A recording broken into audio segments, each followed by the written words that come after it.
سفیان نے بیان کیا، ان سے ایوب نے، ان سے اکرمہ نے، ان سے ابن عباس رضی اللہ عنہ نے کہ نبی کریم صلی اللہ علیہ وسلم نے فرمایا، جس نے ایسا خواب بیان کیا جو اس نے دیکھا نہ ہو تو اسے دو جو کے دانوں کو قیامت کے دن جوڑنے کے لیے کہا جائے گا،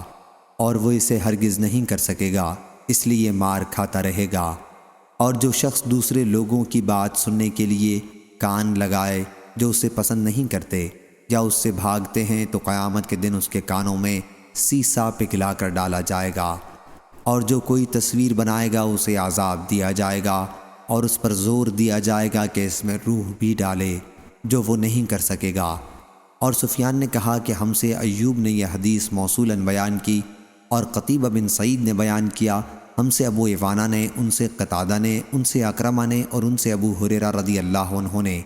کہ جو اپنے خواب کے سلسلے میں جھوٹ بولے۔ اور شعبہ نے کہا، ان سے ابو ہاشم رومانی نے، انہوں نے اکرمہ سے سنا، اور ان سے ابو ہریرہ رضی اللہ عنہ نے کا قول موقوفاً، جو شخص مورت بنائے، جو شخص جھوٹا خواب بیان کرے، جو شخص کان لگا کر دوسروں کی باتیں سنے۔ صحیح بخاری حدیث نمبر 7042۔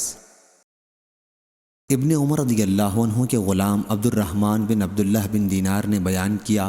ان سے ان کے والد نے، اور ان سے حضرت ابن عمر رضی اللہ عنہ نے کہ رسول کریم صلی اللہ علیہ وسلم نے فرمایا، سب سے بدترین جھوٹ یہ ہے کہ انسان خواب میں ایسی چیز کے دیکھنے کا دعویٰ کرے جو اس کی آنکھوں نے نہ دیکھی ہو۔ صحیح بخاری حدیث نمبر 7043۔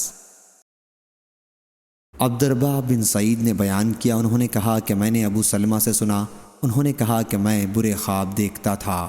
اور اس کی وجہ سے بیمار پڑ جاتا تھا۔ آخر میں نے حضرت ابو قتادہ رضی اللہ عنہ سے سنا، انہوں نے بیان کیا کہ میں بھی خواب دیکھتا اور میں بھی بیمار پڑ جاتا۔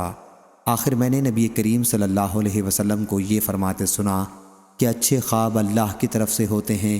پس جب کوئی اچھے خواب دیکھے تو اس کا ذکر صرف اسی سے کرے جو اسے عزیز ہو، اور جب برا خواب دیکھے تو اللہ کی اس کے شر سے پناہ مانگے، اور شیطان کی شر سے، اور 3 مرتبہ تھو تھو کر دے، اور اس کا کسی سے ذکر نہ کرے، پس وہ اسے کوئی نقصان نہ پہنچا سکے گا۔ صحیح بخاری حدیث نمبر 7044۔